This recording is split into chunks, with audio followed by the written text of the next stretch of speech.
Herkese merhaba. Borsadan bir hisse senedi aldığınızda ya da bir yatırım fonuna para yatırdığınızda arkanızda sizi kollayan kocaman bir gücün olduğunu hiç düşündünüz mü? İşte bugün piyasaların o görünmez kahramanını, yani Sermaye Piyasası Kurulu'nu ya da hepimizin bildiği adıyla SPK'yı mercek altına alıyoruz. Ama başlamadan hemen önce Lojitürk kanalına abone olursanız gerçekten harika olur. Şöyle bir an için düşünün. Binbir emekle biriktirdiğiniz parayla bir şirkete ortak oluyorsunuz, bir hisse oluyorsunuz. Peki o paranın güvende olduğundan, oyunun kurallarına göre ve adil bir şekilde oynandığından nasıl bu kadar emin olabiliyorsunuz? İşte bu basit gibi görünen soru aslında bütün bir finansal sistemin temel taşı. İşte o sorunun cevabı ve o güvencenin adı tam olarak bu. Sermaye Piyasası Kurulu, yani SPK.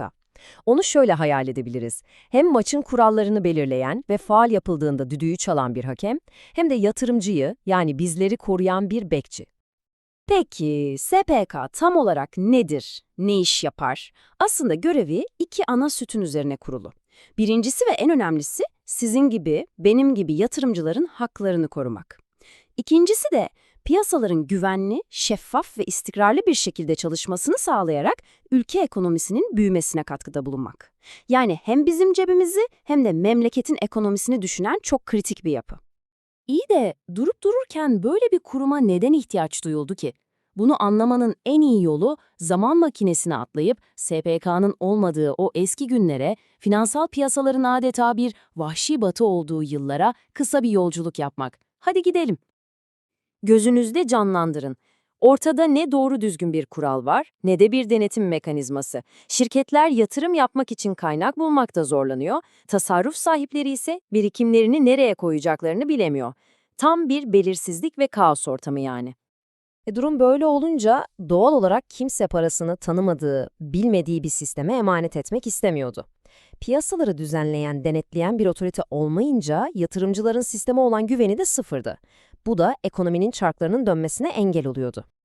Yani birileri piyasayı manipüle etse, içeriden aldığı gizli bir bilgiyle haksız kazanç sağlasa veya yatırımcıyı aldatmaya yönelik bir işlem yapsa, bunu denetleyecek, hop sen ne yapıyorsun diyecek bir mekanizma yoktu. Kısacası oyun tamamen kuralsız oynanıyordu.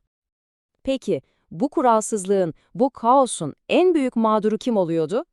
Tabii ki küçük birikimleriyle geleceğini güvence altına almaya çalışan bizler gibi bireysel yatırımcılar. Bu ortamda tamamen savunmasız ve her türlü riske açıktılar. Neyse ki bu gidişata bir dur demek için çok kritik adımlar atıldı. 1981'de çıkarılan bir kanunla SPK'nın temelleri atıldı ve 1982'de kurul resmen sahaya indi. Tabii zamanla piyasalar geliştikçe o da kendini yeniledi ve 2012'de çıkarılan yeni kanunla bugünkü modern ve çok daha güçlü yapısına kavuştu. Peki bu hakem sahaya çıktığında oyunu hangi kurallara göre yönetiyor? Gelin şimdi SPK'nın yetkilerine, yani finansal dünyanın o kalın kural kitabına birlikte bir göz atalım. Aslında SPK'nın yaptığı her şey dört temel amaca hizmet ediyor. Birincisi, oyunun kurallarını net bir şekilde belirlemek. İkincisi, şirketlerin bizlerden topladığı paraları doğru ve verimli kullanmasını sağlamak. Üçüncüsü, yatırımcının hakkını hukukunu sonuna kadar korumak. Ve dördüncüsü, tüm sistemin adil ve tıkır tıkır işlemesini garantilemek. Bu, adil bir piyasanın manifestosu gibi bir şey. İşte o büyük hedeflere ulaşmak için pratikte yapılanlar da bunlar. SPK, piyasanın anayasasını yazar, yani düzenleme yapar. Şirketlerin halka açılmasına evet veya hayır der, yani onay verir. Finansal kurumları sürekli radarında tutar, yani gözetim ve denetim yapar.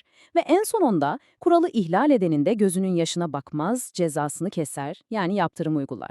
Her biri sistemin sağlıklı çalışmasını sağlayan birer dişli gibi düşünebilirsiniz.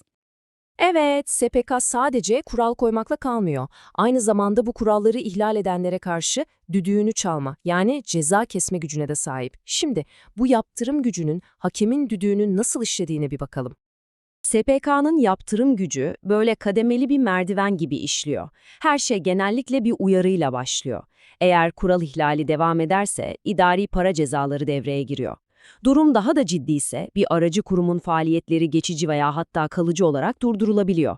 Ve iş piyasa dolandırıcılığı gibi çok ciddi suçlara vardığında konu doğrudan savcılığa taşınıyor ve hapis cezası gündeme geliyor.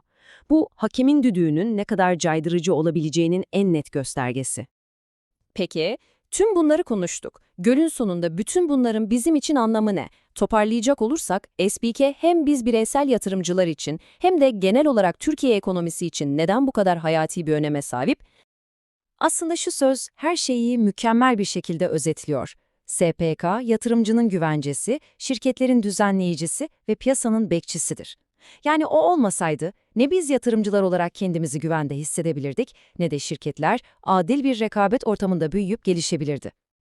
Ve bu önemli konuyu geleceğe dönük bir soruyla kapatalım isterseniz. Kripto varlıkların, yapay zeka destekli algoritmaların ve hızla dijitalleşen finans dünyasının ortasında piyasanın hakemi SPK'yı sizce ne gibi yeni ve zorlu sınavlar bekliyor? Bu sorunun cevabını sanırım hep birlikte yaşayarak göreceğiz. Vakit ayırdığınız için çok teşekkürler. Bir sonraki analizde görüşmek üzere. Hoşça kalın.